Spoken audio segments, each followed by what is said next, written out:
Adivinen cuál es el país que produce más petróleo en el mundo. ¿Arabia Saudita? ¿Irak? ¿Irán?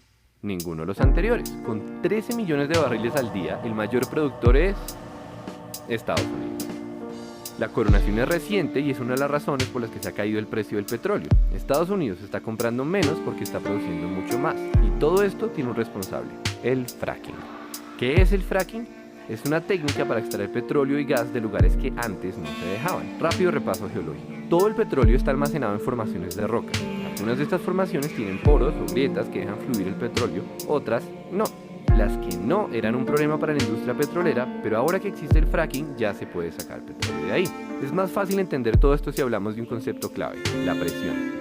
El petróleo es un fluido subterráneo que tiene que soportar millones de toneladas de tierra. Cuando nosotros taladramos hasta esa profundidad es como si estuviéramos destapando una gaseosa agitada. Así también el petróleo quiere salir por la tubería hasta la superficie porque la presión lo empuja. Pero todo esto depende de que exista un camino a la tubería. O sea, que las formaciones de rocas que almacenan petróleo tengan poros o grietas y que estén conectados. Si no hay conexión con la tubería es inútil porque la mayoría del petróleo se queda atrapado.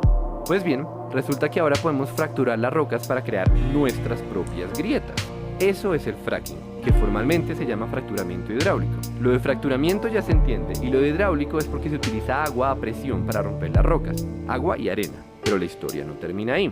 Para llegar a donde está el petróleo hay que perforar más o menos 2 kilómetros para abajo y otros 3 kilómetros de lado. Eso quiere decir que la tubería es demasiado larga y hay un montón de fricción, o sea que el agua que se inyecta pierde potencia a medida que avanza.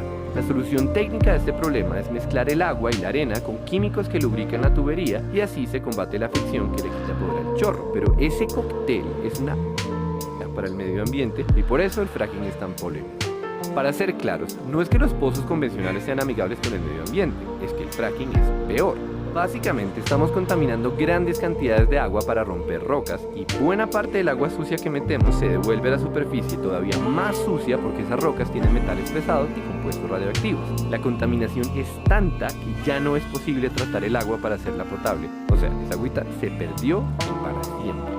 Entonces, ¿qué se hace con el agua sucia? Lo usual es que la entierren muy profundo, el equivalente industrial a meter mugre debajo de la alfombra, pero hay un problema, o más bien varios. Resulta que en el subsuelo existen reservas de agua potable y si el agua sucia del fracking llega a mezclarse con ellas, tenemos un desastre ecológico tremendo. Por supuesto, la industria petrolera y los que ponen las normas toman un montón de precauciones para que no ocurra eso. Por ejemplo, los pozos tienen un revestimiento de cemento y tuberías adicionales con el objetivo de evitar que el agua contaminada se filtre hacia otros lados.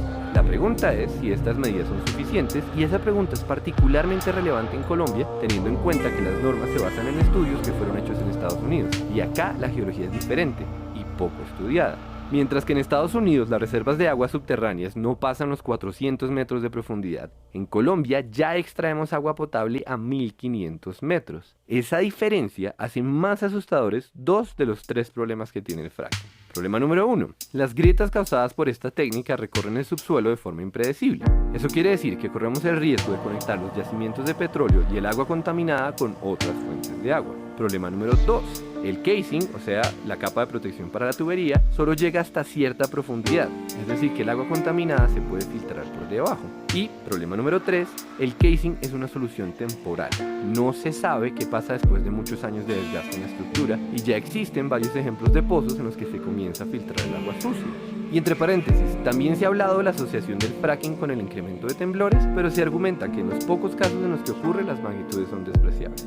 Ahora bien, dicho todo eso, es importante saber que hay más de 1 millón de pozos de fracking en el mundo, y ese dato es muy diciente. Nos dice que las consecuencias negativas del fracking teóricamente se pueden controlar, por lo menos a corto plazo, y también nos habla del rol protagónico del petróleo en la economía. Es que son 1 millón de pozos aumentando las reservas mundiales, y la cifra va creciendo, lo que nos trae de vuelta a Colombia.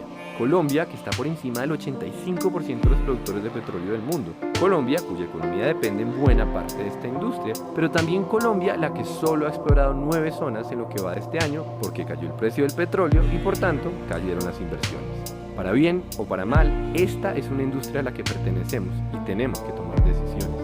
Es claramente un problema de costo-beneficio.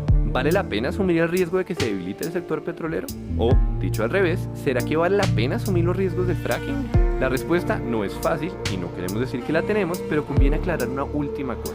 como el fracking es mucho más costoso y como el precio del barril está tan bajito y como la industria petrolera en Colombia está alicaída, se está hablando de incentivos tributarios para el fracking. O sea, el país recibiría menos plata usando esta técnica que usando la tradicional. Entonces, de nuevo, ¿vale la pena?